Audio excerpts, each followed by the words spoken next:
ప్రజలందరికీ నమస్కారం. ఈరోజు భారతదేశంలో 100 కోట్ల వ్యాక్సిన్ దాటిన సందర్భంగా భారతీయ జనతా పార్టీ దేశమంతా కూడా పెద్ద ఎత్తున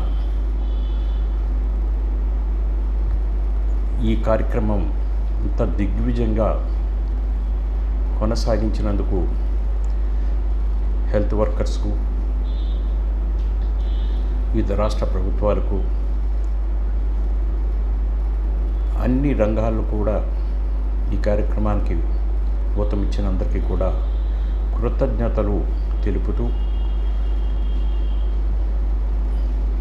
భారతీయ జనతా పార్టీ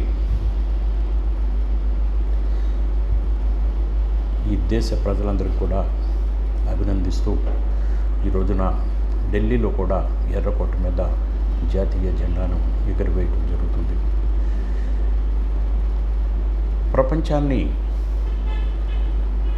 అతలాకుతలం చేసినటువంటి కరోనా అనే ఒక మహమ్మారిని ప్రపంచమంతా కూడా ఏ విధంగా ఎదుర్కోవాలి అన్న సందిగ్ధంలో ఉన్నప్పుడు ఇంత సువిశాల భూభాగం కలిగి ఇంత జనాభా కలిగినటువంటి ఈ దేశంలో కరోనా తీవ్రత అతి ఎక్కువ నష్టం చేస్తుంది అని ప్రపంచ దేశాలన్నీ కూడా భావించాయి. కానీ సమర్థవంతమైనటువంటి నాయకత్వం, సమర్థవంతమైనటువంటి ప్రభుత్వం దీన్ని చాలా చక్కగా ప్రపంచమంతా కూడా విస్తుపోయేలాగా ఈ కరోనా మహమ్మారిని ఎదుర్కోవటం జరిగింది. ప్రపంచంలోనే మొట్టమొదటిసారిగా కరోనా నివారణ కోసం వ్యాక్సిన్ ప్రయత్నాలను ప్రారంభించిన దేశంగా భారతదేశం ముందుకు వచ్చింది. తద్వారా అతి త్వరగా వ్యాక్సిన్ని కనుక్కోవటానికి ప్రభుత్వం అన్ని విధాలా కూడా ఈ కంపెనీలందరికీ కూడా చేయూతనిచ్చి ప్రపంచ దేశాలకు తన మానవత్వాన్ని కూడా చాటుకుంటానికి మన దేశం నుంచి ఎన్నో కోట్ల డోసులని ప్రపంచ దేశాలకు ఎగుమతి చేయటం జరిగింది. ఇది కేవలం మానవత్వ కోణంలోనే చేయటం జరిగింది, కానీ వ్యాపార దృక్పథంతో కాదని ప్రతి ఒక్కళ్ళు కూడా తెలుసుకోవాలి. ఈ దేశంలో ప్రతిదాన్ని రాజకీయం చేస్తూ ఉంటారు. అదేవిధంగా మానవత్వం కోసం, విశ్వమానవ ప్రయోజనం కోసం మనకున్నటువంటి వ్యాక్సిన్ని ఇతర దేశాలకు పంపించినప్పుడు రాజకీయంగా కూడా ఎన్నో విమర్శలు ఎదుర్కోవాల్సి వచ్చింది. కానీ ఈ రోజున భారతదేశం ఈ కరోనా మహమ్మారిని అత్యంత సమర్థవంతంగా ఎదుర్కొన్నటువంటి దేశంగా ప్రపంచ దేశాలు వేనోళ్ళ పొగుడుతూ వస్తున్నాయి. ఈ దేశంలో కేవలం రాజకీయం అంటే ప్రతి ఒక్కరూ కూడా దాన్ని విమర్శించే వాళ్ళే ఎక్కువ ఉంటూ ఉంటారు. ప్రభుత్వాలు ఏదైనా చేస్తామంటే దాన్ని విమర్శించేందుకు ముందుగా ప్రతిపక్షాలు దాడి చేస్తూ ఉంటాయి. ఇటువంటి పరిస్థితుల్లో కూడా ఎంతో సమర్థవంతంగా ఈ దేశంలో చాలా రాష్ట్రాల ప్రభుత్వాలు వ్యాక్సినేషన్కు సరిగ్గా స్పందించకపోయినా కేంద్ర ప్రభుత్వం ఆ బాధ్యతను తన మీద వేసుకొని ఈ దేశ ప్రజలందరికీ కూడా పూర్తిగా వ్యాక్సిన్ని ఉచితంగా కేంద్ర ప్రభుత్వమే ఇస్తుందని ప్రకటించి ఈ దేశం మొత్తానికి కూడా వ్యాక్సిన్ ఇచ్చి ఈ దేశ ప్రజల ప్రాణాలు కాపాడటం జరిగింది. ఇంత గొప్ప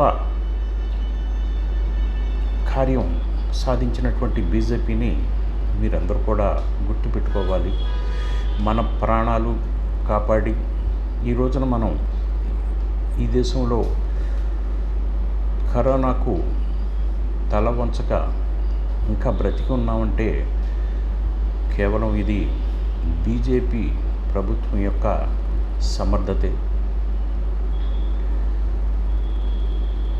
ప్రధానంగా ఈ రాష్ట్ర ప్రజలకు చెప్పేది ఏంటంటే, ప్రస్తుతం ఈ రాష్ట్రంలో జరుగుతున్నటువంటి రాజకీయ పరిణామాలు, రాజకీయ సంఘటనలు ఇవన్నీ కూడా మనం ప్రతిరోజు కూడా చూస్తున్నాము.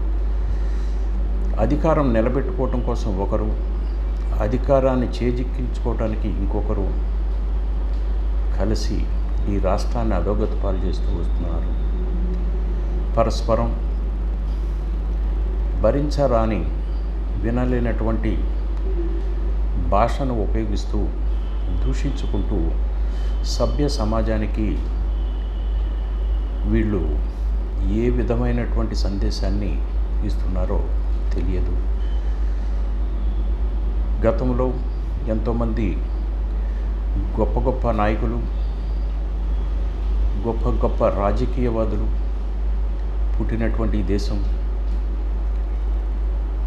ఒక్క విమర్శ చేస్తేనే చాలు తమకున్నటువంటి ఉన్నతమైన పదవులను కూడా త్యజించి రాజకీయాల నుంచి దూరమైనటువంటి ఎంతోమంది రాజకీయ నాయకులు ఈ దేశంలో ఉన్నారు. రాజ్యాధికారాన్ని, రాజకీయాన్ని సాధించుకోవటం కోసం ఇప్పుడు కూడా ఈ దేశంలో ఏ రాజకీయ నాయకులు అడ్డుదోవ త్రొక్కలేదు. కానీ దురదృష్టవశాత్తు మారినటువంటి ఈ కాలంలో ఈ దేశ ప్రజాస్వామ్యం కొంత ఇబ్బందిలో పడినట్లు కనబడుతుంది. అసలు ప్రపంచంలోనే భారతదేశం లాంటి పరిపూర్ణ ప్రజాస్వామిక దేశం లేదంటే అతిశయోక్తి కాదు. అపరిమితమైనటువంటి స్వేచ్ఛతో ఇక్కడ ప్రజలు చాలా చక్కగా బ్రతుకుతూ ఉంటారు.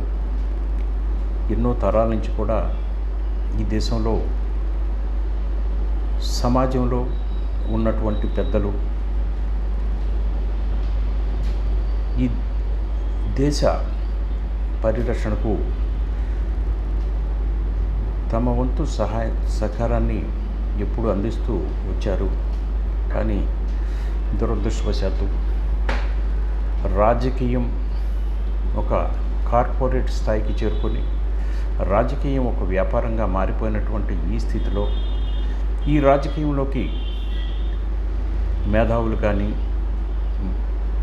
పెద్ద పెద్ద కుటుంబాల నుంచి వచ్చినటువంటి మంచి వాళ్ళు కానీ ఎవరికి కూడా స్థానం లేకుండా కేవలం డబ్బులు ఖర్చు పెట్టుకొని రౌడీయిజం చేయగలిగి సమాజాన్ని భయపెట్టగలిగే స్థితిలో ఉన్నటువంటి వారు మాత్రమే ఈ రోజున మనందరికీ కూడా ఎమ్మెల్యేలు, ఎంపీలుగా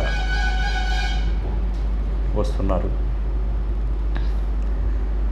రాజకీయానికి కనీసం ఒక భాష ఉంటుందని, రాజకీయ భాషలోనే పరస్పరం మాట్లాడుకోవాలి, విమర్శించుకోవాలి, ప్రతి విమర్శలు చేసుకోవాలి అనే భావనని మర్చిపోయి కేవలం పామర్లు మాట్లాడుకునేటటువంటి భాషను ఉపయోగించి తమ యొక్క ఫ్రస్ట్రేషన్ని తీర్చుకుంటున్నటువంటి ఈ రాజకీయ నాయకులను చూసి ఏమనాలో తెలియని స్థితిలో మనమందరం కూడా ఉన్నాం. ఎంతో గొప్పది, ప్రపంచానికే నాగరికత నేర్పినటువంటి భారతదేశంలో ఇటువంటి ధోరణులు ఈ విధంగా ప్రబలటం చాలా బాధాకరమైనటువంటి విషయం. జాతి గర్వించదగినటువంటి ఎంతోమంది గొప్పవాళ్ళు పుట్టినటువంటి ఈ దేశం, ఎంతోమంది కవులు, కళాకారులు విరాజిల్లినటువంటి ఇంత గొప్ప దేశంలో ఈనాటి ఈ భాష, వీళ్ళు మాట్లాడే భాషన చాలా దారుణంగా ఉండటం వినలేని పరిస్థితుల్లో ప్రతిరోజు కూడా వీళ్ళు మాట్లాడటం చూస్తుంటే నాగరిక సమాజం అనాగరిక సమాజంగా మార్చేస్తున్నారేమో అనే బాధ కలుగుతుంది. కాబట్టి ఇప్పటికైనా రాజకీయ నాయకులారా, మీరు ముందు మీ భాషను అదుపులో ఉంచుకోండి. మంచి భాష మాట్లాడటం నేర్చుకోండి. పామరులు మాట్లాడుకునేటటువంటి భాషను ఉపయోగించి ప్రతిపక్షాలను, సాటి రాజకీయ నాయకులను మీరు దూషించటం, అనేక విధాలుగా బెదిరించటం, ఇవన్నీ కూడా సామాన్య జనానికి వినటానికి చాలా ఇబ్బందికరంగా ఉంది. ప్రజల ప్రేమతో ఈ ప్రజాస్వామ్యంలో అధికారం చేజిక్కించుకోవాలి కానీ ఒక రౌడీజం చేసో, ఒక గూండాయిజం చేసో, లేక డబ్బుతో ఈ రాజకీయాన్ని కొనుక్కోవచ్చనే భావంతో రాజకీయాల్లో ఉండటం సాధ్యం కాదు. కాబట్టి ప్రజల మనసును గెలుచుకోండి, మంచి రాజకీయాన్ని తీసుకురండి. ఈ రాష్ట్రం ఇప్పటికే చాలా దుర్భరమైన పరిస్థితుల్లో చిక్కుకుపోయింది. ఎటువంటి మౌలిక సదుపాయాలు లేక ప్రాజెక్టులన్నీ పెండింగ్లో పడిపోయి ప్రస్తుతం అప్రకటిత కరెంటు కోత కూడా అనుభవిస్తూ పరిశ్రమలు కానీ, వ్యాపారాలు కానీ, వస్తు సేవా రంగాలు కానీ పూర్తిగా ప్రగతిని కోల్పోయినటువంటి స్థితిలో కనీసం ప్రజలు స్వేచ్ఛగా ఈ రాష్ట్రంలో బ్రతికే అవకాశాన్నన్నా ఈ ప్రజలకు కల్పించండి. ప్రజలారా, మీరు కూడా ఒకసారి ఆలోచించండి. ఇటువంటి రాజకీయాన్ని మీరు ఎప్పుడు కోరుకుంటారా? ఈ దేశంలో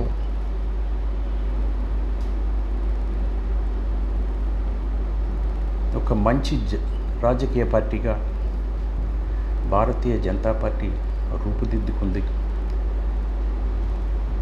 74 సంవత్సరాలు స్వాతంత్రం వచ్చినప్పటికీ గత 60 సంవత్సరాల్లో జరిగినటువంటి అభివృద్ధి భారతీయ జనతా పార్టీ ఆధ్వర్యంలో కేవలం 12 సంవత్సరాల్లోనే సాధ్యమైంది. ఆనాడు వాజ్పేయి గారు జాతీయ రహదారులను నిర్మించి దేశానికి గొప్ప మేలు చేశారు. ఈనాడు నరేంద్ర మోడీ గారి సారథ్యంలోని భారతీయ జనతా పార్టీ ఎన్నో పనులు చేస్తూ ప్రపంచంలో భారతదేశాన్ని ఒక అగ్రరాజ్యంగా తీసుకువచ్చే ప్రయత్నం నిరంతరం కొనసాగిస్తూ ఈ దేశానికి ఒక ఉన్నతిని, ప్రపంచ దేశాలన్నీ కూడా గౌరవించే స్థితికి ఈ దేశాన్ని తీసుకువెళ్ళినటువంటి పరిస్థితిని గమనించండి. భారతీయ జనతా పార్టీలో ఒక్క నాయకుడు కానీ, ఒక్క కేంద్ర స్థాయిలో కానీ ఉన్నటువంటి ఏ నాయకులైనా, ఏ మంత్రులైనా, ఎవరైనా సరే ఎక్కడైనా ఒక్క అవినీతి కార్యక్రమంలో భాగమై ఉన్నారేమో ఒక్కసారి ఆలోచించండి. ఎవరు కూడా ఎప్పుడు కూడా ఎటువంటి అసాంఘిక కార్యకలాపాలు కానీ, ఎటువంటి అవినీతి కార్యక్రమాలు కానీ భాగం కాకుండా ఎంతో చక్కగా ఈ దేశాన్ని ఒక క్రమశిక్షణతో పరిపాలిస్తూ వస్తున్నటువంటి నరేంద్ర మోడీ గారి సారథ్యంలోని భారతీయ జనతా పార్టీని ఈ రాష్ట్రంలో కూడా ఎందుకు తీసుకురాకూడదు? ఒక చక్కటి పరిపాలన అందించే దిశగా భారతీయ జనతా పార్టీ ఎప్పుడు పనిచేస్తూనే ఉంటుంది. భారతీయ జనతా పార్టీ నాడు